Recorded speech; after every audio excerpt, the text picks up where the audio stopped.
A lot of pop science outlets give a certain summary of quantum computing that I can almost guarantee leads to misconceptions. The summary goes something like this. In a classical computer, data is stored with bits, some sequence of ones and zeros, but in a quantum computer, you are able to represent every possible sequence of bits of some fixed length all at once, in one big thing known as a superposition. And sometimes the implication of these summaries is that quantum computers can be faster by basically doing whatever a classical computer would do, but to all of these sequences in parallel. Now, this does gesture at something that's kind of true, but let me see if I can prove to you why I think this leads to misconceptions, and I'll prove it using a quiz. To set it up, I want you to imagine that I have a mystery function, and I tell you that there's a certain secret number among all the numbers from 0 up to n-1, where if you plug that value into my function, it returns true, but if you were to plug in any other value, it returns false. And let's say you can't look at the innards of the function to learn anything about it. The only thing you're allowed to do with it is just try it out on numbers. The warm-up question is, how many times, on average, would you have to apply this mystery function in order to find the secret key? Well, if the setup was in an ordinary classical computer, there's really nothing better that you can do than guess and check. You go through all the numbers, and maybe you're lucky and find it early, maybe you're unlucky and it doesn't come up until later, but on average, with a list of n possibilities, it takes 1/2 of n attempts to find the key. Now, in computer science, people care about how runtimes scale. If you had a list 10 times as big, how much longer would it take? And computer scientists have a way of categorizing runtimes. They would call this one O of n, where that big O communicates that maybe there's some constants like the 1/2, or maybe some factors that grow slower than n, but the factor of n is what explains how quickly it scales as n grows. If n goes up by a factor of 10, the runtime also goes up by a factor of 10. Now, here's your quiz. For the equivalent of this setup, but in a quantum computer, what's the best runtime for finding the secret key? I've asked a variant of this quiz many times in a certain lecture that I've given over the years, and the options I typically offer are O of square root of n, O of log of n, O of log of n, and O of 1, where here O of 1 would mean that the runtime is just some constant that doesn't actually grow as n grows. Now, to be fair, I have not defined quantum computing. In fact, doing so from the ground up is going to be the goal of this video. So without showing you what this mystery function would look like in that setting, it's kind of an incoherent question. But it's not really meant as a quiz that I'm grading you on or anything, it's just meant to be a gut check of intuition before we dive in. In principle, it's the same task, finding a needle in a haystack where you want to discover which value out of many options uniquely triggers some function. I asked this as a YouTube post last month, which 100,000 of you kindly answered. The most recent time I gave it live was to a group of Stanford students. I also posed it to those attending the International Math Olympiad, and in all of these and many other instances, the answer distribution looks very similar. The most common answer is always O of 1. And this is wrong, and I'm pretty sure that it stems from that misleading summary. That summary implies that you would put all of the n values that you need to search into this mysterious superposition, and then you would process them all in parallel, and then somehow the answer would be revealed. The second most common answer is typically O of log of n, and this is also wrong. You would call this an exponential speedup. For example, if you increase the size of the list by factors of 10, an O of log n runtime would only tick up by the same additive increment each time. Now, this wrong answer, I suspect, stems from a misconception about how much better quantum computers are in general. There are very certain special problems where you can achieve an exponential speedup. The most famous case is probably Shor's algorithm for factoring large numbers, but most problems are not like that. In this case, the correct answer is O of square root of n. And this is a lot more representative of the typical speedup that you could get with a quantum computer. In 1994, it was proven that a quantum computer could not possibly do any better than O of square root of n on this task. And then 2 years later, Love Grover found a specific procedure that actually achieves that runtime. So searching through a bag of 1,000,000 options takes on the order of 1,000 steps. A bag of 1,000,000,000,000 options takes on the order of 1,000,000. This big O actually hides something that's pretty fun, which is the constant of pi-fourths in the precise runtime, and that pi has its own whole fun story to tell, which I'll get to later. You might think that this puzzle with a mystery function triggered by one specific value is super contrived. But I want you to keep in mind this is meant to be a generic stand-in for any problem where you know how to quickly verify a solution, even if you don't know how to find that solution in the first place. This describes an enormous class of problems in computer science known as NP problems. So while a square root speedup is frankly not as earth-shattering as an exponential speedup would be, and while big O runtimes are often a lot less important than other practical considerations, it is thought-provoking that something like Grover's algorithm is even possible at all, providing this catch-all method for speeding up any NP problem. My goal with this lesson is to build up to a step-by-step walkthrough of how that algorithm works. It's actually very geometric and very beautiful, but we need to build up a lot of background in order to get there. The first 2/3 or so of the video will be spent building up the fundamentals of quantum computing, not with a set of analogies, which as we've seen can lead to misconceptions, but as a piece of math, which I think offers you a pair of glasses through which you can see a much more honest depiction of the whole field. This is one of those topics that has a few premises that are just going to feel a little bit strange at first, and I should warn you they take a little getting used to. My current plan is to follow this lesson with another one about some of the underlying physics, which hopefully can help motivate a few of the odd-looking rules that you'll see here. But today the goal is to provide the minimal viable path to seeing a genuine bona fide quantum algorithm. Let me pull up again that contrast between classical computing and quantum computing, and let's see if we can build up something of a more representative mental model. It is true, of course, that data in a classical computer looks like a series of ones and zeros, and at a higher layer of abstraction, that might represent an actual data type, like an integer or some text, and at a lower layer of abstraction, those ones and zeros represent some actual thing in the physical world, like voltages across a capacitor or something like that. Now, these same layers of abstraction provide a pretty helpful framing when we discuss quantum computing. Over there, there's also some underlying physical measurement, and again, you represent the outcome of that measurement with some sequence of ones and zeros, and again, this might implement some actual data type that you care about, like a number.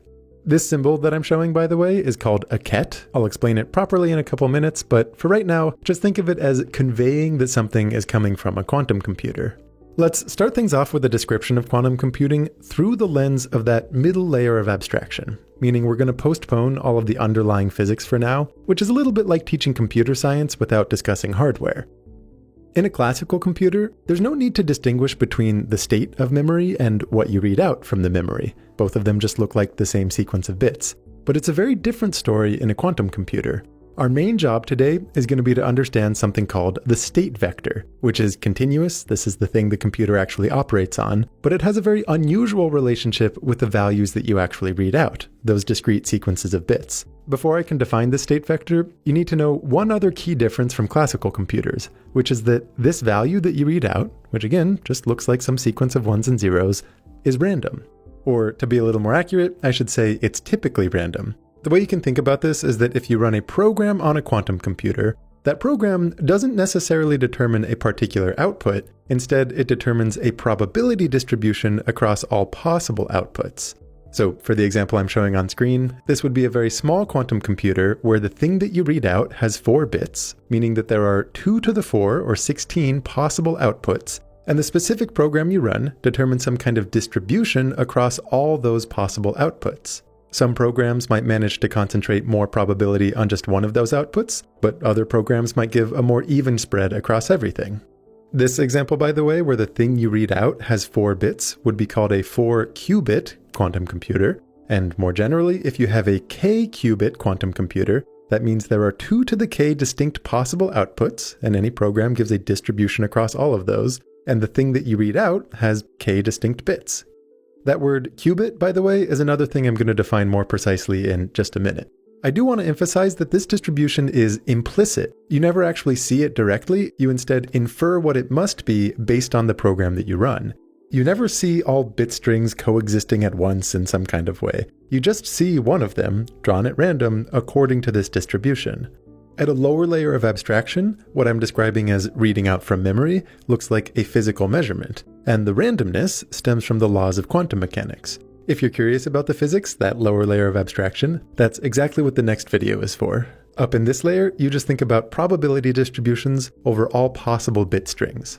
Now, one more funny rule here, which does bubble up from the underlying quantum mechanics, is that after you read out from memory and you see some particular value, the underlying state of the computer changes such that now all of the probability is concentrated on whatever value you read out. So if you kept reading out from memory over and over, you would just keep seeing that same value. You might imagine these programs as creating a very delicate and sensitive probability distribution, where the moment you look at it, sampling from that distribution, the whole thing collapses to one value. Now you might be wondering, where does this distribution come from? This is both the most important and the most confusing part. You think of the state of the computer as being described by a big vector. Right now, when I say the word vector, you can just think big list of numbers, although as you'll see later on, it can be helpful to think of this as a direction in some super high dimensional space. Each component of this vector corresponds to one of the possible values you might read out, one of those distinct bit strings. So in this example where what you read out has 4 bits, the state vector would have 16 distinct components. The state vector is not the same thing as the probability distribution over all possible outputs, but it is very closely related. The fundamental rule, which I admit is going to look very strange at first, is that if you take the magnitude of each component in that state vector and you square it, that gives you the probability of seeing the corresponding output, the corresponding bit string. Let me just say up front, a lot of people learning quantum computing find this state vector a bit weird. What is it actually, and why are we squaring things to get probability? As it is, for the sake of simplicity, there's a certain important detail that I'm neglecting until the end of the video here. I just want to flag that for most people, this takes a little getting used to. And to be super clear on what I mean with the fundamental rule here, let's suppose that after this program processes this vector, maybe the component of it associated with some specific bit string, like, 0011, happened to be 0.5. Then when you square that value, 0.5 squared is 0.25, so the observable implication of this is that when you read out from memory, you have a 25% chance of seeing that bit string, 0011. One thing I'll highlight is that it is perfectly valid for the values in this state vector to be negative, and at first you might think that has no real impact, since flipping the sign doesn't change the square, and therefore all the probabilities stay the same. It is true that the probabilities stay the same, but we absolutely consider this to be a distinct state, and as you'll see, the idea of flipping signs plays a very central role in Grover's algorithm. Here, this example with 4 qubits has kind of a lot on screen with not a lot of visualization to back it up, so let's scale things down to the smallest possible case where the computer has just 2 possible outputs, represented with a 0 and a 1. In this simplest possible case, the state vector would only be 2-dimensional, so we can actually represent it geometrically as an arrow inside a 2D space. In this case, the x-coordinate corresponds to the outcome 0, in the sense that the square of that coordinate tells you the probability that when you read out from the computer, you would read a 0. Here, maybe it's helpful if I add a little bar to show that probability. And you'll notice that as the vector points more in the horizontal direction, more of that probability mass is concentrated on the 0. And then similarly, the y-coordinate corresponds to a 1 in the same way. A more vertical state vector means you're more likely to see a 1 when you read out from the computer. Now notice, because the 2 probabilities should add up to 1, after all, something is going to happen, x squared plus y squared should equal 1. And geometrically, this means that the state vector has a length of 1. So you could think of it as being confined to a unit circle. More generally, the state vector for a quantum computer will always have a length of 1, and you can think of it as living on some very high-dimensional unit sphere. This 2-dimensional example has a special name, which I've already mentioned. It's called a qubit, short for quantum bit. The analogy with a classical bit is that when you read out from the computer, you see either a 0 or a 1, but other than that, it is a completely different animal. Mathematically, a qubit is a unit vector in a 2-dimensional space, together with a coordinate system where these 2 perpendicular x and y directions correspond to the 2 values that you might read out when you measure. You should know there is that added bit of complexity that I'm postponing, but this is 90% of the right idea. And again, you have this funny rule where when you measure the qubit, seeing either a 0 or a 1, the vector then collapses to fall onto that corresponding direction. So unless something is done to prepare that qubit back into a diagonal direction, any follow-on observations that you make are always going to show the same outcome. It's very possible that at this point you're thinking something like, okay, Grant, this is a super bizarre set of premises you're asking me to accept. And if so, you are not alone. What I'm describing, as you can no doubt probably tell, are basically the postulates of quantum mechanics. There are many systems throughout physics, like the spin of an electron or the polarization of a photon, that have this property, where the outcome of a measurement is random, and our best laws of physics have us model the state of that system using a vector just like the one I'm describing here, where squaring the magnitudes of that vector's components give you the probabilities for seeing various possible outcomes. That actually has a special name. It's called the Born rule. This idea of a qubit is basically meant to be an abstraction over many possible systems like this, in just the same way that a bit is meant to be an abstraction over many possible physical systems that can toggle one of two directions. Now, the symbol that I've been showing, by the way, is used throughout any subject with the word quantum in its name to refer to a unit vector in this state space. And what you put inside that ket is often going to give some kind of readable meaning for what that vector represents. So in our example with a qubit, the unit vector to the right is often shown with a 0 inside the ket, because if that's the state vector, it means you deterministically read out a 0 from the computer. Likewise, the unit vector in the vertical direction is represented with a ket that has a 1 inside of it. And if you go on and read more about this, something that you'll very commonly see is that instead of writing down a general qubit with a column vector, the way I've been showing you, a lot of people like to write it as an explicit weighted sum of these two unit vectors in the two coordinate directions. That's a very physicist kind of convention. Now, classical computing has this idea of logic gates, certain basic operations like and, or, and not, that you can use to process bits and that you can string together to create arbitrarily complicated functions. Analogously, we have what are called quantum gates, which are certain fundamental operations that you can apply to a qubit, or to a system of multiple qubits. And they always look like somehow flipping or rotating the state vector. Now, I'm not going to delve too deeply into the details of all the different quantum gates, but if you are curious, I'll show you an example of what one of them looks like. Here's a very standard one known as a Hadamard gate, and what it does is it maps the unit vector in that horizontal 0 direction into the diagonal northeast direction, and it maps the unit vector in the vertical 1 direction into that kind of diagonal southeast direction. You would very commonly use this to take a deterministic state, something that's either a 0 or a 1, and turn it into something with a 50-50 equal balance, or vice versa, too. This is just one example, but there are a number of others forming the building blocks for quantum computing, and the art of writing an algorithm in this setting is to somehow compose a bunch of different quantum gates together that will progressively manipulate and flip and massage this vector until it points almost entirely in one particular coordinate direction, presumably one that actually answers a question you care about. Now, down with the simplest example of a qubit, you only have two coordinate directions to work with, so you would be constrained to answer simple yes-no questions. And although I can't illustrate a geometric vector with more than 3 dimensions, in principle, a system with k qubits is going to have 2 to the k distinct coordinate directions, one for each bit string. So if you can somehow manage to coerce this vector to point along just one of those directions, you could potentially answer some more interesting question, carrying more information. Maybe one of them represents a prime divisor in a very large number you're trying to factor, or maybe one of them represents that secret key value from the opening puzzle of this video. Even though the potential power of quantum computers has a long tradition now of being greatly exaggerated, insofar as there really is potentially more power there, one of the key reasons is that the size of the state vector grows exponentially. As few as 100 qubits would already imply a mind-bogglingly massive state vector. But the catch is that you have no direct access to the values inside this vector. It's effectively invisible to you. The only way it can be useful is if you have a way to manipulate it in such a way that all of the probability, or at least most of it, gets concentrated on one single component, and if that component corresponds to an answer to a question that you care about. Grover's algorithm offers us a really great example to actually see how this looks, and it's high time that we get there. Let me offer you a very high-level preview for how it looks. I promise I will explain all of this in more detail, but here's the bird's eye view.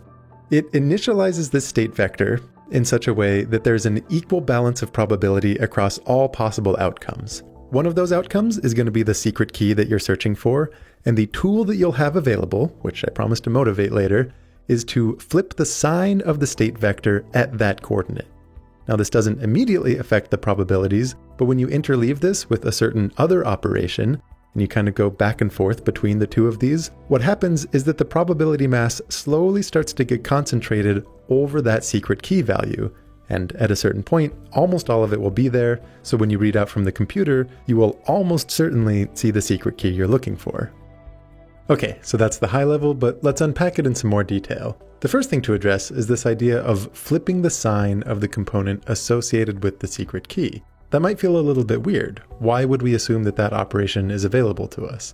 Backing up, remember that Grover's algorithm is meant to apply to any problem where you can verify a solution quickly, even if finding a solution in the first place is hard. Examples here would include solving Sudokus, finding a valid coloring of a map where no two border regions share a color, or countless tasks throughout cryptography, where security often depends on a certain value being hard to find, even though for pragmatism it has to be easily verifiable. We began this video with a generic stand-in for all of these problems, where you imagine some function that takes in any number from 0 to n-1 and returns true on one and only one of those. In principle, we'll think of such a function as being built out of a bunch of classical logic gates. Those logic gates act on some binary representation of the inputs, and the final output is either 0 or 1. Now here's the key point. Grover knew that given any ensemble of logic gates like this, you can translate it into a system of quantum gates so that if in the classical case, the function takes in some binary input and returns a 1 for true, then in the quantum case, the effect of all of these gates is to flip the sign of that state, the state associated with the same bit string. And then similarly, if in the classical case, the function maps some binary input to 0 for false, then in this quantum translation, the effect on the corresponding state would be to leave it unchanged. And then more generally, because all of these quantum operations are linear, if the state is a combination of multiple pure coordinate directions, then the effect is to simply flip the sign for the component associated with whatever bit string triggers that classical function. It means that if you have any NP problem, anything where you can quickly verify solutions, you're able to create an operation on a quantum computer that flips the sign of a state vector at the position corresponding to a solution of that problem. This might feel kind of useless at first. After all, flipping signs doesn't affect the probabilities. But Grover realized that this could be used in conjunction with another step that slowly amplifies the probability of that key value.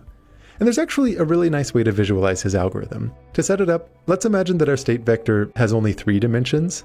Obviously, in principle, it would be way bigger, but this lets me draw the first picture. The 3 directions here would correspond to the values 0, 1, and 2, and the whole problem statement here is that one of those values would be a secret key that we're searching for. Many different quantum algorithms will begin by putting that state vector into a kind of equal balance, where all of the components have the same value. And I want to give that equal balance vector a name. Let's call it B. I hope you don't object too much to me simply declaring that this is possible without dwelling on the underlying quantum gates that make it happen. In this case, it essentially looks like a big pile of Hadamard gates, but all you need to know is that this equal balance direction is abundantly accessible.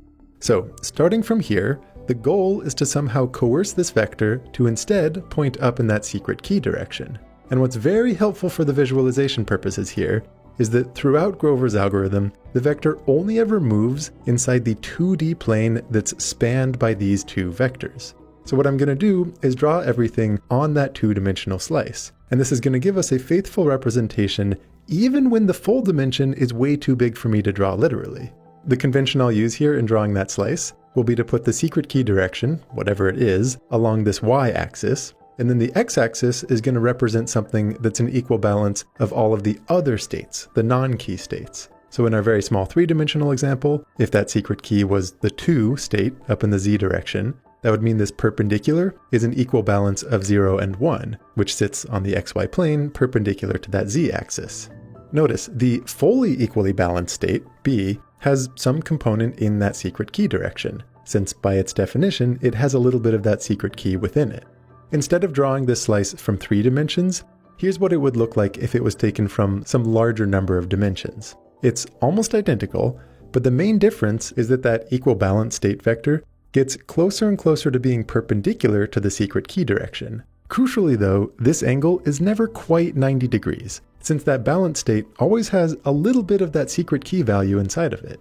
In fact, calculating this angle is going to be essential for understanding the runtime of Grover's algorithm. This is the main bit of math you actually have to do for it. You can find this angle by taking a dot product between the balance state and the key direction. The components of that balance state vector are all going to look like 1 divided by the square root of n. Since remember, it needs to be true that when you add the squares of all of these, it would give you 1. Since the key vector is 0 almost everywhere but 1 in one of the components, it means that the dot product between these two is 1 divided by the square root of n. And if you know a little about dot products, you'll know that this is also the cosine of the angle between those 2 vectors. I'm going to translate this fact a little to make it more useful for our purposes later, This is the same as saying the sine of the complementary angle down over here, which I'll call theta, is 1 over the square root of n. And for really small angles, the sine of theta and theta are approximately the same. So if n is very large, we can safely say that this angle is about 1 divided by the square root of n, as long as it's measured in radians. This value for theta is ultimately where the square root in the runtime is going to come from. So let's remember it. I'll throw it up in the corner here. Okay, having spent a while setting up the actual picture, let me show you the procedure here. It's surprisingly simple. Remember that key operation we were looking at earlier? The one where you take the verification function for whatever NP problem you're trying to solve, and you translate it into some quantum gates, and the effect is to flip the sign associated with that key value? Well, what does that look like inside our diagram? In this diagram, if you flip the sign for the component associated with the key value, but all other components stay the same, what it looks like is flipping about the x-axis. And the final ingredient you need to know is that it is also possible to flip this state vector around this equal balance direction. I realize it might be a little unsatisfying for me to keep declaring that certain operations are available, but one thing to know is that in general, if you can clearly describe and access one of these state vectors, it's also perfectly possible to reflect around it. There are some quantum gates, they let you flip around this balance direction, but trust me that dwelling on the details of how those look isn't really going to add much clarity or intuition to the whole algorithm. The insight really just comes from geometry. Notice how if you first flip around the x-axis, and then flip around this off-diagonal direction, the state now points slightly more in the vertical direction. If you were to read out from memory now, you would have a slightly larger chance of seeing the secret key value than all the others. Here, maybe it's helpful if I show the actual coordinates, in this case where n equals 100, along with some probability bars based on the squares of those coordinates. Notice how each time I flip around the x-axis, and then flip around this off-diagonal axis, the component associated with that secret key gets a little bit larger. So Grover's algorithm is remarkably simple. All you do is repeat this over and over until the vector points as close as it can get to the secret key direction. The final bit of reasoning you have to do is to figure out how many repetitions that should be. A wonderful fact from geometry is that if you successively flip about 2 different lines like this, the overall effect is the same as a rotation. More specifically, a rotation by 2 times the angle between those 2 lines. So in our case, applying the 2 operations we have available, one after the other, the net effect is to rotate the state vector by 2 times theta, where again, theta is that little angle that we calculated earlier, approximately 1 over the square root of n. The ultimate goal is to rotate our initial state a little under 90 degrees, or about pi halves radians. This means the optimal number of repetitions looks like pi halves divided by 2 theta, which is pi fourths times 1 over theta, and critically, because theta is about 1 divided by the square root of n, it means the total number of steps looks like pi fourths times the square root of n. So what Grover's algorithm says is, first, find whatever whole number is closest to this value, and then repeat your 2 available flips that specific number of times. As a concrete example, let's say that n was 2 to the power of 20, meaning you're searching for a secret key out of about 1 million options. You would be running this on a computer with at least 20 qubits, and what the algorithm would say is first compute pi fourths times the square root of this number, which is around 804, meaning you now repeat those 2 operations you have available, the one flipping the sign of the key state and the one that's flipping around the balance direction, 804 times. Now remember, this state vector is invisible to you. There's nothing that you can do that will read out the values that it has. You instead have to infer where it must be through reasoning. And in this case, through all the geometric reasoning, you can conclude that after this specific number of times, the vector should be pointed almost entirely in that secret key direction. So when you read out from the computer, you are almost guaranteed to see that secret key value. Now to be clear, you're not guaranteed to see it. There's some small chance that after reading out, you would see something that's not the secret key. So to be sure, you could always quickly verify the answer, since after all, the whole premise of this situation is that you have some quick way of verifying answers. You can just do that on a classical computer. Worst case, if you got unlucky and sampled a different number, you run the whole thing again, and it becomes vanishingly unlikely that you would ever need to run this more than just a couple times. To wrap up, I want to come clean about a lie that I've been telling you, and also reflect a little bit about where this speedup came from, and then highlight a surprising analogy. Before I do, now might be as good a time as any to say a thanks to the community of channel supporters on Patreon. Putting together visualized lessons like this takes an enormous amount of time, As you probably know, most YouTubers monetize their content with in-video sponsorships, but for many years now that's something that I've opted to decline. I think it makes the videos better, and the only reason it's not a wildly costly decision is that enough viewers who agree with that directly support the channel through Patreon. In exchange, I offer supporters early views of new content, which is actually very helpful for developing it, and there's other perks in there too. In general though, if you like this content, it would mean a lot if you consider joining. No pressure though, one of the big values is that the content can't be free. Anyway, back to those 3 finishing points. The lie is a lie by omission. I've been showing these state vectors with positive and negative real number values, but more generally, these components can be complex numbers. Now my hope is to motivate why that's the case in the follow-on video about physics. The general idea is that anytime you're working with waves, you care about both amplitude and phase, and a complex number is a really elegant way to encode an amplitude and phase together. So if you look at one of the components inside the state vector, the fuller picture for how to think about it is that it has some magnitude and some phase. The magnitude is the thing that you square to get the probability, and the phase is essentially a more general version of our whole discussion here around positive and negative values. Changing phase doesn't immediately affect the probabilities, but it does affect the state, which in turn affects how it gets processed and how it interacts with the world. Now, needless to say, throwing in a bunch of complex numbers adds a lot of potential confusion to an already complicated topic. That's why I avoided it. But we were safe to ignore complex values for the purposes of Grover's algorithm, since very mercifully, during that algorithm, you only ever see positive and negative values. I want you to know, though, that this availability of complex values plays a crucial role in other quantum algorithms, like Shor's for factoring numbers. Next, even if you understood everything that I described with this whole algorithm, it's not easy to summarize where exactly the speedup came from. The fact that you begin by applying a certain operation to this equal balance state makes it very tempting to say that the speedup comes from parallelizing the operation over all possible inputs. But like I mentioned at the start, that summary, at least to me, just really doesn't feel right, and it definitely leads to misconceptions. As you now know, that step on its own does nothing to reveal the key value. I'll leave it up to your interpretation whether it feels apt to describe this first step as applying a function to many inputs in parallel, or if it feels better to say that the balance state is just its own new thing, and the function we have always applies to individual inputs one at a time, never multiple at once. It's just that those inputs are now a new kind of thing. In my view, for this algorithm, if you want the one-word summary for where the speedup comes from, I think a better choice would be Pythagoras. As a loose analogy, if you want to get from one corner of a unit square to the opposite, if you're limited to move only in the x and y directions, you have to walk 2 units. But if you're allowed to move diagonally, you can get there in the square root of 2.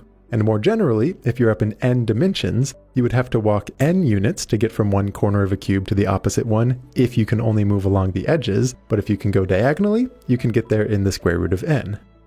In the worldview of quantum mechanics, different observable states all represent perpendicular directions in some state space. So viewed from this framework, what the classical deterministic world looks like is one where you only have access to these pure coordinate directions. And if you think about it, anytime that you're doing computation, your computer is somehow walking through a series of different states that are available to it, and algorithmic runtime is all about understanding how many steps you have to walk in the space of all possible states. So from this quantum worldview, where classical states look like pure coordinate directions, the key difference with quantum computing is that you now also have available to you a panoply of additional diagonal directions that you can work with. Now, to be clear, the analogy is not too literal, you should take it with a grain of salt. It's not like runtime necessarily looks like a distance traveled through this particular state space, but it is true that if you follow the state vector throughout Grover's algorithm, what it's doing is slowly walking along a quarter circle arc from an initial condition to the target condition, tracing a path that would be entirely unavailable if you were limited to move only in pure coordinate directions. And the effect is to provide this square root sized shortcut. And as the very last point before I let you go, regular viewers will know that one of my reasons for covering this topic is because of a promised analogy between this algorithm and something we covered last video, about 2 colliding blocks that can compute pi. In that video, we are also studying a point in a certain 2-dimensional state space bouncing around a circle, and in fact, the series of bounces that it took is essentially identical to what we just saw here with Grover's algorithm. The story here is that when a physicist friend of mine, Adam Brown, saw the first version of that video, he had recently been reading up on Grover's algorithm and immediately realized that both processes were identical. Now, I had this whole cockamamie plan for this video where I was going to explain quantum computing and Grover's algorithm in the context of that analogy, but it turned out to be just a terrible idea. The whole thing only really made sense if you already understood Grover's algorithm. So instead, now that you have seen both topics in isolation, what I'll do is leave up a rough outline of how the analogy looks. Think of this as an open-ended homework puzzle, where the task is to draw the connection for yourself. As an answer key of sorts, I will link to the very delightful paper by Adam Brown outlining precisely what that analogy looks like. If you want to learn more of the fundamentals of quantum computing, several years ago, two very smart friends of mine, Andy Matuszczak and Michael Nielsen, put together a really nice resource for learning the topic, offering a pretty unique approach to making sure that you actually remember it in the long term. To learn some of the fundamental quantum mechanics, Mithuna Yoganathan from the channel Looking Glass Universe has been putting together a very beginner-friendly course on the topic. She was actually the one to teach me how Grover's algorithm works many years ago, and honestly I owe a lot of the content of this video to many helpful conversations with her. And as a very last note to end on, one of the conversations I had while making this video was with Scott Aronson, a very widely respected researcher and utterly delightful author on the topic. I recorded the Zoom call for notes, and there's one little piece of it which I just wanted to share with you. I have this dream of writing a science fiction novel where, I know it's going to be the climactic scene, okay, where the heroes will be, running Grover's algorithm to try to find this cryptographic key, right? The whole fate of the world will depend on whether they can find it, okay? Sure. The bad guys have surrounded their base, they're bashing down the walls, but Grover's algorithm is still running, and it has only like a 30% probability of giving you the solution if you measure. So the question is, like, do you measure now or do you let it run for another minute, right? And if you measure now, then, and you don't get it, then you've lost everything. Then you have to restart from the beginning, right? Yeah. So this is not a plot that you could have with any classical algorithm, right?